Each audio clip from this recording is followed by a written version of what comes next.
आयोग के सामने सत्याग्रह करूंगा, जुर्म है। आयोग का पेपर आउट हो जाएगा और आप बिल्डिंग के अंदर बैठे रहेंगे। चेयरमैन कैसे बैठा तो पेपर पहले परीक्षा कैंसिल करिए, उसके बाद जांच कराइए कि सच में इसमें करने से ही नहीं होगा। पेपर तो तमाम कैंसिल होते हैं लेकिन उसके बाद भी लीक होते हैं। मार्च पहले करूंगा और जब पब्लिक सर्विस कमीशन के सामने बैठे पेपर आप आउट हुआ है नहीं हुआ है, हजारों बच्चे का आयोग के बाहर हैं और आपको ट्रांसपेरेंसी समझ में नहीं आती आयोग की। कल एक बच्ची ने हमें ट्वीट किया, मेरी नौकरी के द्वार कब खुल पाएंगे कौन बताएगा। कहना राम जी से हालत मेरी ठीक नहीं है, कहना राम जी से हालत मेरी ठीक नहीं है। हर परीक्षा का पेपर होता लीक है, पेपर से पहले उत्तर का पता चल जाए उसी को उत्तर प्रदेश कहते हैं। जय हिंद, आप देख रहे हैं ABC हिंदुस्तान और मैं हूं कुमार बबलू। तो साथियों मैं बता दूं, आज एक बार फिर से पूर्वांचल के गांधी संपूर्णानंद मल जी से मैं मिलवाने वाला हूं और विषय क्या है वो बता देता हूं। जिस तरह से आपने देखा कि उत्तर प्रदेश पुलिस भर्ती पेपर लीक को लेकर के पूर्वांचल के गांधी संपूर्णानंद मल जी ने जिस तरह से दहाड़ लगाई, वाकई में काबिले तारीफ था। आज मौका है आरओ के बच्चों के साथ जो नाइंसाफ़ी हो रही है उस पर बातचीत करने का। आज हमारे साथ मौजूद है पूर्वांचल के गांधी संपूर्णानंद मल जी का। बहुत बहुत स्वागत है सर आपका ABC हिंदुस्तान न्यूज़ चैनल में। वेलकम ABC हिंदुस्तान चैनल को। आरओ को बच्चों को न्याय दिला पाएंगे हम कि यदि वो नहीं मानते हैं तो मैं सड़क पर उतरूंगा और सरकार से मेरा टसल होगा, ये मैंने कहा था। जी जी जी। और मैंने कल एक मीडिया आया था, उसने मुझसे कुछ बात की तो मैंने एक चिट्ठी आज कल 2 बजे रात में मैंने जो है ऑनरेबल जो चेयरमैन हैं पब्लिक सर्विस कमीशन के माननीय चेयरमैन को मैंने चिट्ठी लिखा। मैंने लिखा है कि परीक्षा कैंसिल करा दीजिए, परीक्षा कैंसिल कराइए, जांच बाद में होती रहेगी, जांच पहले नहीं होती है। पिछली सदी के अंतिम दहाई में मुझे लगता है कि 90, 91, 92 या 89 का मैटर था। 90, 91, 92 में किसी साल संघ लोक सेवा आयोग का पेपर आउट हुआ था। मैं एप्लीकेंट था उस परीक्षा में, मैं मुख्य परीक्षा का भी एप्लीकेंट था उस साल। और पब्लिक सर्विस कमीशन को पता चला, संघ लोक सेवा आयोग को, और चूंकि पेपर इलाहाबाद में कहीं से लीक हुआ था तब इस तरह से मोबाइल वायरल नहीं होता था। और पब्लिक सर्विस कमीशन ने यूनियन पब्लिक सर्विस कमीशन ने UPSC ने परीक्षा को पता नहीं चला कब कैंसिल की। पहले तो परीक्षा को उसने कैंसिल किया और उसमें 42 साल के लोगों को वेटेज दिया गया, न जाने कब को जोड़ के इस तरीके से किया गया। और जांच फिर बाद में हुई, 1-2 महीने बाद जांच की रिपोर्ट आई, उसमें UP पब्लिक सर्विस कमीशन के सेक्रेटरी इन्वॉल्व थे।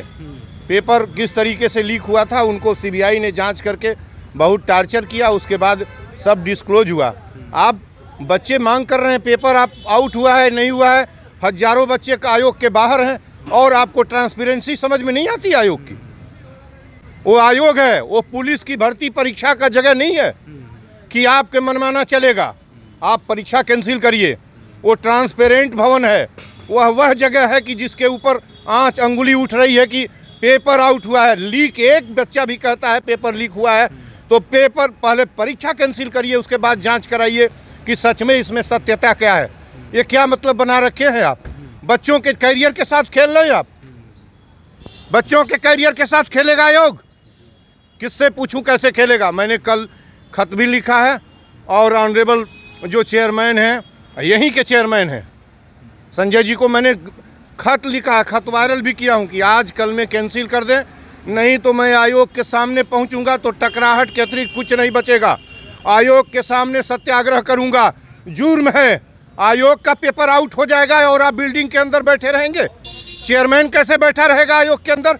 और जो लड़के प्रोटेस्ट कर रहे हैं, बाहर जो विरोध कर रहे हैं, उनके ऊपर पुलिस कॉलर पकड़ रही है, उनको दौड़ा रही है, असलहे लेकर पुलिस उनके साथ जो है सामने खड़े।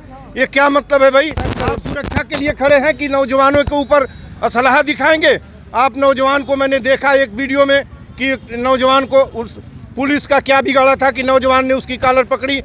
नौजवान का सम्मान है, वो भी किसी के बाप किसी का बेटा है, वो भी भाई बंधु है, उसी का बेटा हो सकता है। कॉलर किसने किसने अनुमति दी कि कॉलर पकड़ोगे? वो उसका राइट है कि आयोग के सामने प्रोटेस्ट करेगा।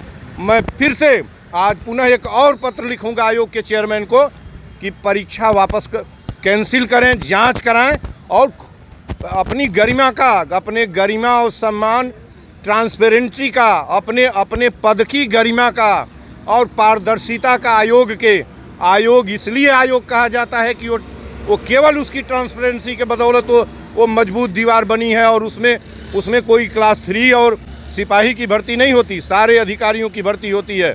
और आयोग के चेयरमैन के बहुत सारे आरोप लगते हैं, पेपर आउट हो गया। मैं आपको बता दूं कि आयोग के चेयरमैन कोई भी हो, उस तक वो पेपर का आउट नहीं कराता, न करा सकता है। इस तरह की घृणित बात उसके बारे में सोचना गलत है। लेकिन चूंकि दीवार के बाहर पेपर आउट होने की सूचना गूंज रही है, आप देर क्यों लगा रहे हैं? पहले पेपर को कैंसिल करिए और उसके बाद दोबारा परीक्षा कराइए। सर, बच्चे कह रहे हैं कि उत्तर प्रदेश में पेपर होने से पहले उत्तर पता चल जा रहा है। सर, ये कहाँ गड़बड़ियाँ हो रही हैं कि लगभग 7 वर्ष पूरी तरीके से करप्ट मशीनरी हो गई है, पूरी तरीके से इन विजिलेंट हो गया है। ये विजिलेंट का अभाव है। न जाने कितने कैसे गैर जिम्मेदार लोग कैसे क्या कर रहे हैं कि इस तरीके की सेधमारी हो रही है। एक के बाद सारी परीक्षाओं के पेपर आउट हो जा रहे हैं, वो भी प्रतियोगी परीक्षा के। और लोक सेवा आयोग का पेपर आउट होने का इल्ज़ाम लग रहा है। और आप जो है आयोग के चेयरमैन अंदर बैठे हैं, मैं उसमें नहीं जाना चाहता कि कैसे क्या हो रहा है। लेकिन आज आप क्या कर रहे हैं? क्यों नहीं परीक्षा को कैंसिल कर रहे हैं? अध्यक्ष महोदय, किस बात के लिए वेट कर रहे हैं? हम कहना चाहेंगे कि पेपर कैंसिल करने से ही नहीं होगा। पेपर तो तमाम कैंसिल होते हैं, लेकिन उसके बाद भी लीक होते हैं। क्या ये पेपर माफिया जो पकड़े जा रहे हैं उन पे बुलडोजर नहीं चलना चाहिए? ये माफिया नहीं है? देखिए, पहली बात तो ये कि इनके ऊपर क्या करना चाहिए, क्या नहीं करना चाहिए। पहली बात ये है कि आयोग का आज जिस बात के लिए हमको इंटरव्यू ले रहे हैं, जो अमनुष्यता इलाहाबाद के अंदर आयोग के सामने की जा रही है, भारी पुलिस पर हथियारों से लगाई गई है, विद्यार्थी अपने हक का मांग कर रहा है, प्रतियोगी कॉम्पिटिटर। आप क्या कर रहे हैं? परीक्षा पहले लोक सेवा आयोग, यूपी पब्लिक सर्विस कमीशन के ऑनरेबल चेयरमैन से मैं पुनः एक प्रार्थना करता हूं कि अरे आपकी ट्रांसपेरेंसी पर आवाज़ उठ रही है दीवार के बाहर, उसको पहले कैंसिल करिए, उसके बाद परीक्षा फिर रीऑर्गेनाइज कराइए। और लोक सेवा आयोग का पेपर आउट होना, जब जिसकी मैं बात कर रहा हूं, उसके पहले और उसके बाद वो एक इंस्टांस था कि पेपर आउट हुआ था। पब्लिक सर्विस कमीशन का पेपर आउट होना बहुत रेयर होता है। और वह एक इतनी बड़ी फॉल्ट है, लेकिन वो अध्यक्ष के लेवल से नहीं होती है। वो जहाँ भी फॉल्ट हो रही है उसकी जांच बाद में कराइए, पहले पेपर जो लीक हुआ है उसको कैंसिल करिए। सर, अगर कैंसिल नहीं होता है तो क्या करेंगे? सर, आप सुनने में आ रहा है कि आप इलाहाबाद जाने वाले हैं बच्चों के साथ। अरे यार, आप लोग ऐसे कैंसिल होगा ही होगा, कैसे कैंसिल नहीं होगा? उनके मन से बात है क्या कि कैंसिल नहीं होगा? पेपर लीक हो गया, बाहर हजारों की संख्या में विद्यार्थी बैठे हैं, आप ऐसे कह रहे हैं? उनकी मर्जी का मामला है क्या कि पेपर लीक प्रसाद दे देंगे? पेपर को कैंसिल करना पड़ेगा, उनको करना ही पड़ेगा। पेपर को कैंसिल करके कराएं। मैं तो जाऊंगा ही, आजकल 2 दिन 3 दिन प्रतीक्षा कर रहा हूं। पत्र लिख के नहीं करेंगे तो इलाहाबाद की सड़क पर मार्च पहले करूंगा। और जब पब्लिक सर्विस कमीशन के सामने बैठूंगा तो पेपर लीक इनकी इस तरह से कहीं लोग आयोग चलता है? पब्लिक सर्विस कमीशन ऐसे चलता है जैसे अब सिपाही भर्ती परीक्षा का कोई बोर्ड काम कर रहा? पेपर सड़क पर सुनाई दे रहा है, लीक हो गया। कैसे लीक हो गया? इसी बात के लिए आप बैठे हैं कि ट्रांसपेरेंट ढंग से परीक्षा करा के पारदर्शी ढंग से नियुक्तियों की सूची शासन को देना, यही तो आपका काम है। पेपर लीक होने की, और एक बच्चा नहीं हजारों की संख्या में कह रहे हैं। और मैं कह रहा हूं कि जब सवाल उठ रहा है तो दोबारा परीक्षा कराने में क्या हर्ज है? और पेपर लीक हुआ है, ये कोई हल्का सबूत नहीं है।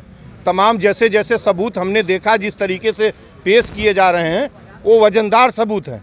और सबूत ना हो, पेपर लीक कैसे हो गया पब्लिक सर्विस कमीशन? सबूत वजनदार हैं, सर का कहना है। तो आप सभी से मेरा अनुरोध है कि आपका क्या प्रतिक्रिया है वो आप हमें कमेंट बॉक्स में कमेंट करके जरूर बताइएगा पेपर लीक को लेकर के। बाकी अन्य खबरों के लिए आप हमारे साथ बने रहिए, देखते रहिए ABC हिंदुस्तान।